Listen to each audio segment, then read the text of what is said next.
Welcome to all classic car enthusiasts. I've got no footage at all of the IMM. Unfortunately, the weather was pretty bad from the get-go. As soon as we'd got on site, it started raining and it was windy, and it was overcast pretty much all the time. But it just constantly rained. You know, there was a little bit of relief for half an hour or 45 minutes or whatever, and then it would rain again. It certainly rained more than it was dry, that was for sure. And being cold and windy is not an issue, but when you're wet, when you're soaking wet and you're cold, this is not good. Something the organisers knew about. There was 4 or 5 festivals that were cancelled in that area. I'm glad they didn't cancel it, but yeah, it was just what it was. But the upside was meeting all the guys that I hadn't met before, meeting the guys that I have met before on a few occasions, the YouTube guys and others. We had lots of people come over and have a look at the cars and that. And again, that was the unfortunate thing. People couldn't stroll from one place to another because it was wet, it was boggy. It just wasn't the weather it wasn't sunshine or whatever, or nice enough to go and actually stand there and have a chat and look at the cars and so on and so forth, which is very unfortunate. I have to say, my feeling is the organisation of the IMM wasn't good. It was pretty poor, really, in a way, in the fact that it was just badly disorganised from the get-go. I mean, they had one entrance in and one entrance out, which is a crazy situation. And not only that, we were on a site that was part building site. They hadn't finished some work, from my understanding of it. And instead of cancelling the trucks around, they just kept them going, and this just added to the confusion. There should have been a one-way circuit, a one-way system, so you can go in one way and come out the other way, but there was tiny little roads. It was all jammed in, and with probably, I think they'd sold something like 6,500, 6,700 tickets, I'm not sure, and there's probably 4,000 minis or so there as well. Yeah, it got to the point where it was mayhem, especially when it got muddy. Anyway, that being said, it was a great weekend as far as meeting the guys was concerned, and we had guys coming over, 2 guys coming over from America, and basically all over the place. It was a really international meet, and I'm hoping to go to Germany next year because it's only 600 k's from me. As it turned out, we did 3,614 kilometers going there and back, which is a fair amount. Anyway. I've just put a little video together. As I said, I have no IMM footage. There's plenty of guys got IMM stuff for you to see, and you'll probably catch me in a couple of the videos or whatever.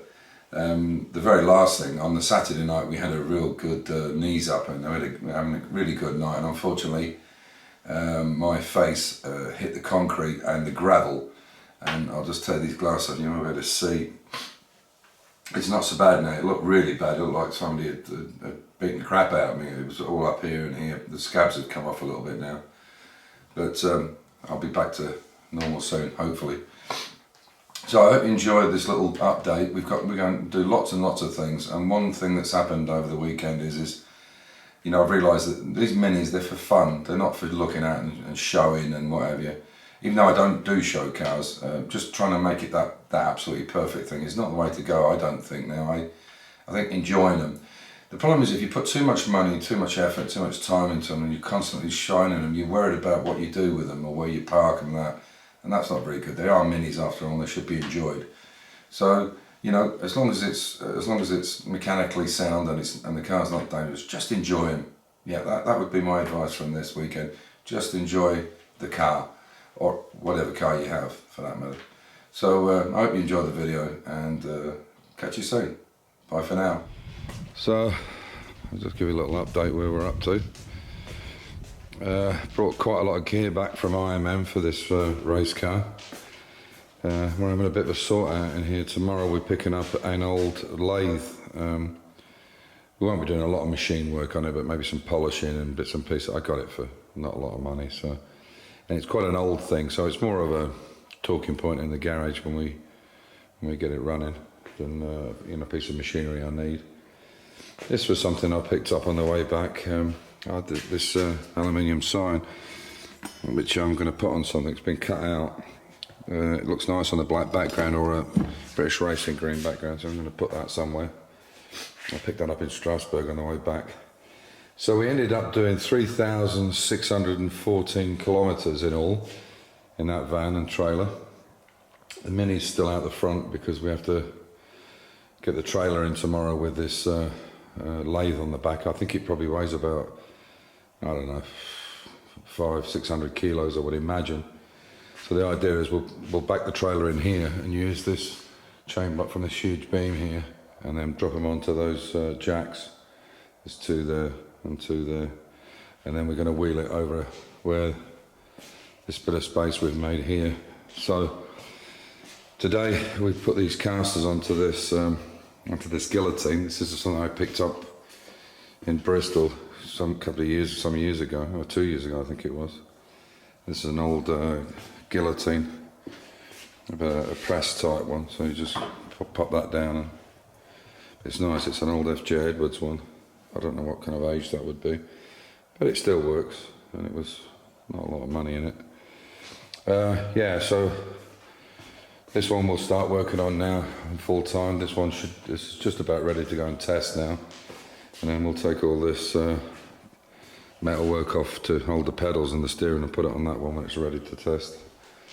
What else have we done? Yeah, so the E-Type has passed its test.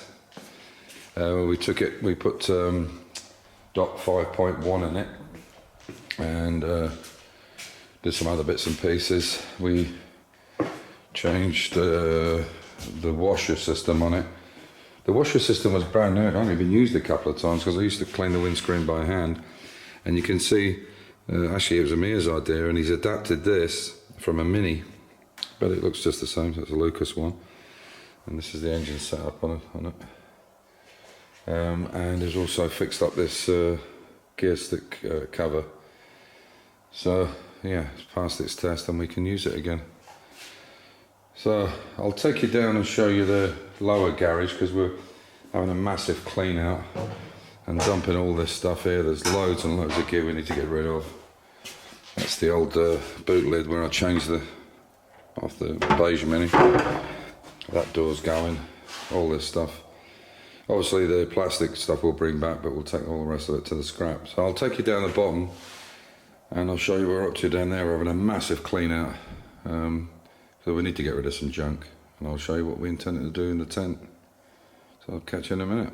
Anyway, I'll take you down and show you what we're up to down here. Now the place is a bit of a mess because, as I said, we're having a massive clean out. Look at that glorious weather. Oh my God. So nice to be dry. Yeah, so I'll take you down. This is all going to the junk tomorrow morning, to the scrapyard. Fill this trailer full of gear. See, there's old Mini seats and things, which I don't want. There's an old mixer there, look. There's all kinds of stuff. That subframe's had it. I've got plenty of spare ones. It's just junk. So here we are. So it's a bit dark in it. We've got a couple of lights in here, but excuse me a second. Got a couple of lights in here, but we'll put more in. Yeah, so we're having a bit of a massive clean out around the back. You can see.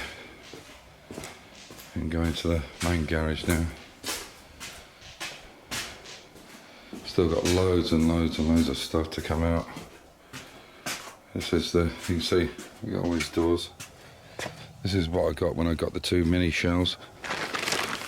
There's loads of doors and bits and pieces. These are two, there's a Mark 10 Jaguar and a 420G. So, yeah, all day covered in dirt and rust and bits and pieces to get the place cleaned up a little bit. And yeah, we're getting there, slowly but surely. There's a bunch of Mini wheels. I'm taking those. I'm going to take the tyres off these and bring them over for Alex too, for Tooney.